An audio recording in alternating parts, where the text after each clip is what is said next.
నమస్తే. ఇన్నాళ్ళు నన్ను సపోర్ట్ చేస్తూ, ఎంకరేజ్ చేస్తూ మీ ప్రేమని నాకు అందిస్తున్న ప్రతి ఒక్కరికి కృతజ్ఞతలు. అలాగే ఈ వీడియో కూడా ఖచ్చితంగా మీకు ఉపయోగపడుతుంది. లైక్, షేర్ అండ్ సబ్స్క్రైబ్ చేసి మీ సపోర్ట్‌ని నాకు అందించండి. అలాగే ఈ వీడియో పట్ల మీకున్న అభిప్రాయాన్ని కామెంట్ సెక్షన్‌లో కామెంట్ చేసి తెలియజేయండి. ఇప్పుడు వీడియోని చూద్దాం. నమస్తే. Welcome to our channel. నేను పద్మిని. ప్రస్తుతం మనతో పాటు ప్రముఖ ఆధ్యాత్మికవేత్త, ఆస్ట్రోన్యూమరాలజిస్ట్, ఎనర్జీ వాస్తు స్పెషలిస్ట్, శ్రీ విద్య ఉపాసకులు శ్రీమతి జయప్రద గారు మనతో పాటు ఉన్నారు. మాట్లాడదాం. నమస్కారం అండి. నమస్తే అమ్మా. శ్రీమాత్రే నమః. క్షేత్రదర్శిని కార్యక్రమం ద్వారా ఏ గ్రహం ఎవరికి అనుకూలిస్తుంది, అంటే అనుకూలించినప్పుడు ఎట్లాంటి జాతకులుగా వారు మారుతారు, అనుకూలించకపోతే ఏం చేయాలి అనేది చాలా బ్యూటిఫుల్ గా ఎక్స్ప్లెయిన్ చేస్తున్నారు. ఇక బుద్ధుడు గనక జన్మ జాతకంలో అనుకూలిస్తే ఎలా ఉంటారు, అనుకూలించకపోతే ఎలా ఉంటారు, ఏ క్షేత్రాన్ని దర్శించాలి వీళ్ళు?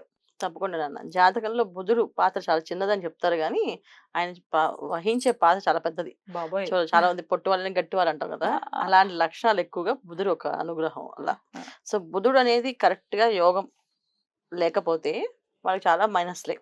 సో ఫస్ట్ మనం ప్లస్ పాయింట్స్ మారదాం. బుధుడు యోగిస్తే మంచి తెలివితేటలు.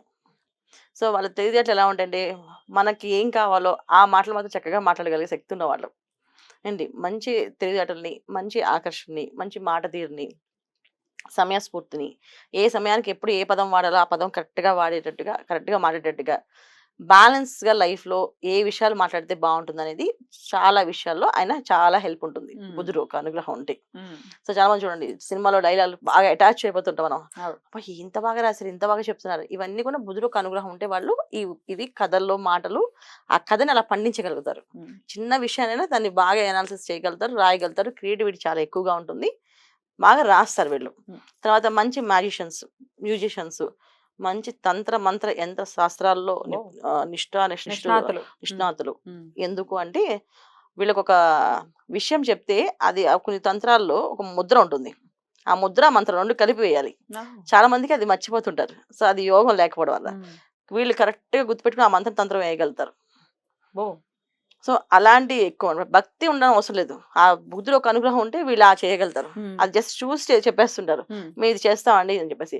చాలా మంది చూడండి, ఇప్పుడు మేము మ్యాజిక్ షోస్ చేస్తాం, ఇది మీకు మీ మనసులో ఏదో జస్ట్ ఇలా అనుకోండి, నేను చెప్తాను నెంబర్ అని. చాలా మంది టీవీ షోస్ లో వాటిలో కూడా రాసేస్తారు, నెంబర్లు రాస్తారు, ఇవి చేస్తారు. ఇవన్నీ వీళ్ళకి బుద్ధుడు ఒక అనుగ్రహం, కారకత్వం వల్ల వీళ్ళకి వస్తాయన్నమాట, యోగించే. సో ఇలాంటి ఆలోచనలు కలిగి సమయస్ఫూర్తితో కలిగిన విషయాలు ఎక్కువగా బుద్ధుడు అనుగ్రహం ఉంటుంది. తర్వాత డబ్బు, మనీ ఫ్లో అనేది వీళ్ళకి ఆటోమేటిక్ గా వస్తూనే ఉంటుంది. వాళ్ళకి సంపాదించడం వస్తుంది, ఆటోమేటిక్ గా వాళ్ళకి వస్తూనే ఉంటాయి డబ్బులు. ఎందుకంటే వాళ్ళు చేసే ఒక షోకి 10 మంది వెంట పడతాం, మాకు చెక్ చేయండి, మాది చేయండి. అలాంటి లక్షణాలు ఎక్కువగా ఉంటాయి. బుధుడు అనుగ్రహించకపోతే అతిగా మాట్లాడతారు, విసుగు వచ్చేస్తుంది. ఆ మాటలు వింటే అబ్బా ఏదో చెప్తారు సోది, ఒక్క విషయం కూడా మనకి ఒక పాయింట్ కూడా అందించలేదు. ఇంతసేపు మాట్లాడారు కానీ ఇందులో ఒక్క విషయమైనా మనకు అర్థమైంది అంటే, అర్థం అవ్వలేదండి, ఏం మాట్లాడారు అంటే, కానీ మాట్లాడాడు. యూజ్లెస్ టాక్స్ అవుతాయి ఫుల్ గా. ఉపయోగం ఉండదంట, ఎదుటి వాళ్ళకి ఉపయోగపడదు, వాళ్ళకి ఉపయోగపడదు, ఎనర్జీ మొత్తం డౌన్ అవుతుంటుంది. ఇది వీళ్ళకి ఈ బుధుడు బాగాలేకపోతే. చాలా మంది బుధుడు బాగాలేకపోతే మాటలు కొంచెం సరిగా రావు. కొంతమంది నెత్తి, తర్వాత మూర్ఛ సంబంధించిన వ్యాధులు ఇలాంటివి రావడానికి కూడా బుధుడు బాగాలేకపోవడం, ఉన్నటువంటి ఫిట్స్ లా వచ్చి పిల్లలు పడిపోవడం కానీ ఇది కూడా.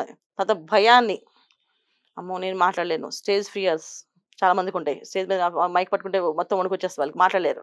ఇవి కూడా బుధుడు ఒక కారకత్వమే. ఆయన అనుగ్రహం లేకపోతే ఆ టైంకి వాళ్ళకి ఏమి గుర్తుండవు, ఏం చెప్పాలో తెలియదు, భయం వస్తుంది, ఆందోళన వస్తుంది, పడిపోతారు.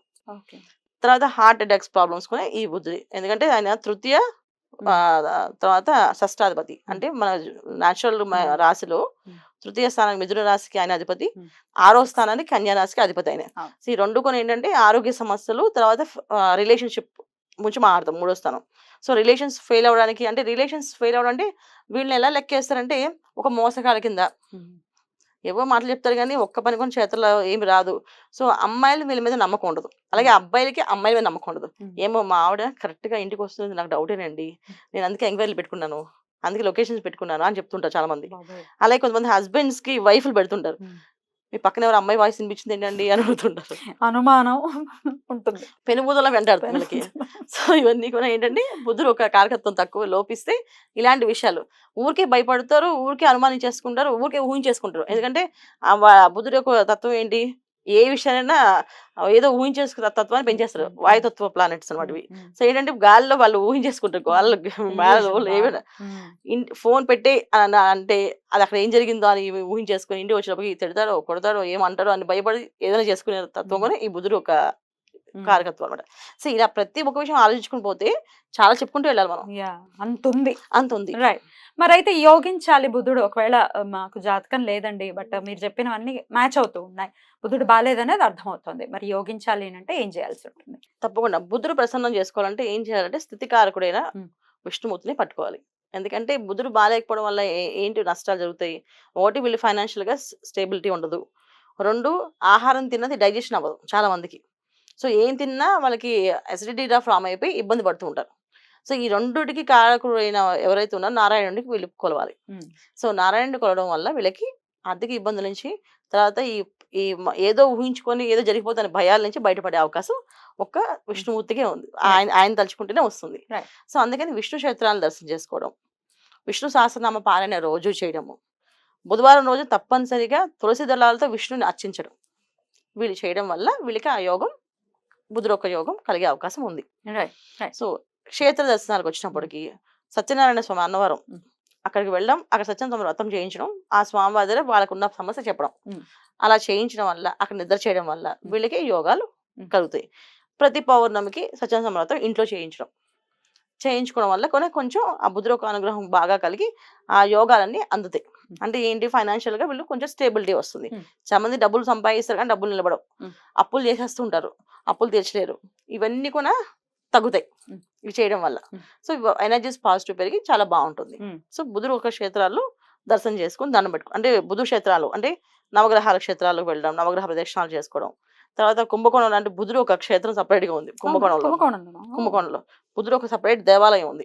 ఆయనకే విగ్రహ ప్రతిష్ట అది ఉంది శుభ్రంగా. అక్కడ కార్యక్రమాలు పూజలు ఉంటాయి. వెళ్ళి అక్కడ పాల్గొని ఆ పూజలు చేయించడం వల్ల బుధుడు ఒక అనుగ్రహం కలుగుతుంది. ఎందుకంటే బుధుడు ఒక యోగం లేకపోతే సమయానికి మనకి ఏ విషయం గుర్తురాదు. చాలా మంది ఇంటర్వ్యూస్కి వెళ్తారు, మర్చిపోతారు ఏ మాటల్లో. బాగా ప్రిపేర్ అవుతారు పరీక్షల్లో రాద్దాం అని, రాయలేరు, 0. సో ఏ విషయం చూసుకున్నా మన బుధుడు కావాల్సిందే. ఎందుకంటే మనం మాట్లాడాలన్నా, మనం చెప్పింది వినాలన్నా, ఏదైనా చెయ్యాలన్నా బుధుడు ఒక అనుగ్రహం కావాలి. ఇవాళ రేపు మాటలు లేకుండా ఏ ఫీల్డ్ లేదు, అందరూ మాట్లాడాలి. సో ఖచ్చితంగా ఈ పనులు వీళ్ళు చేయడం వల్ల వీళ్ళకి ఆ యోగం కలిగే అవకాశం ఉంది. ఏ విషయాలు మార్చుకోవాలండి వీళ్ళు జీవితంలో? ఖచ్చితంగా మార్చుకోవాల్సిన విషయం ఏంటంటే, ఎవరిని పడితే వాళ్ళని హేళన చేస్తుంటారు అన్న. వీళ్ళకి ఒక బ్యాడ్ హ్యాబిట్ అది. ఏంటంటే ఊరికే సరదాగా ఏడిపించడం, సరదాగా వాడికి ఏం రాదు, వాడి సుత్తి, వాడికి ఏం తెలియదు అని మాట్లాడుతుంటారు. తెలిసినా తెలియపోయినా వీళ్ళు మాత్రం అనేస్తుంటారు. బిల్డప్ కొంచెం ఎక్కువ ఇస్తుంటారు. అవన్నీ మానేయాలి. అవి మానేయడం వల్ల వీళ్ళు బాగుంటారు. తర్వాత ఈ ఇజ్రాయిల్ అంటారు, వీళ్ళకి డబ్బులు వేస్తుండాలి. వాళ్ళకి డబ్బులు వేస్తుండాలి. ఎప్పుడు కనిపించిన వాళ్ళు తిట్టడం కానీ వాళ్ళు విసుక్కోవడం చేయకూడదు. తర్వాత గ్రహం కాబట్టి అవును. తర్వాత కుక్కల్ని, మూగజీవుల్ని తనడం, కాలుతో తోయడం కానీ కాలుతో తనడం కానీ చేయకూడదు. చాలా మంది తెలియక పో అని చెప్పి అంటారు. ఇంట్లో పెంచుకున్న కుక్కని బాగా చూసుకుంటాం, బయట కుక్క వెంట పడుతుంది జస్ట్ ఇలా అంటాం కాలుతోటి. అలాంటి పనులు కూడా చేయకూడదు. సో మోజీ వాళ్ళు బాధ పెట్టినా కూడా వాళ్ళకి బుధుడు ఒక అనుగ్రహం తగ్గిపోతుంది. సో అందుకని ఖచ్చితంగా వీళ్ళు చేయాల్సిన పని ఇవి. బ్యూటిఫుల్ అండి, చాలా చక్కగా వివరించారు. ఖచ్చితంగా ఇక విష్ణుమూర్తి అంటే ఇంకా బోల్డ్ అన్ని క్షేత్రాలు చక్కగా వెళ్ళొచ్చు ఆనందంగా. తిరుపతి హ్యాపీగా, తిరుపతికి మించిన క్షేత్రం ఏముంటుంది? తిరుపతి కలియుగ ప్రత్యక్ష దైవం. అద్భుతం అండి. బుధుడు అనుగ్రహం ప్రతి ఒక్కరు పొంది, బుద్ధికి కారకుడు కాబట్టి ఆ బుద్ధి బాగుండాలి, వికసించాలి చక్కటి సన్మార్గంలో అని మనస్ఫూర్తిగా కోరుకుంటూ చాలా అద్భుతంగా వివరిస్తూ ఉన్నారు. తప్పకుండా. నమస్తే అమ్మా. శ్రీమాత్రే నమః.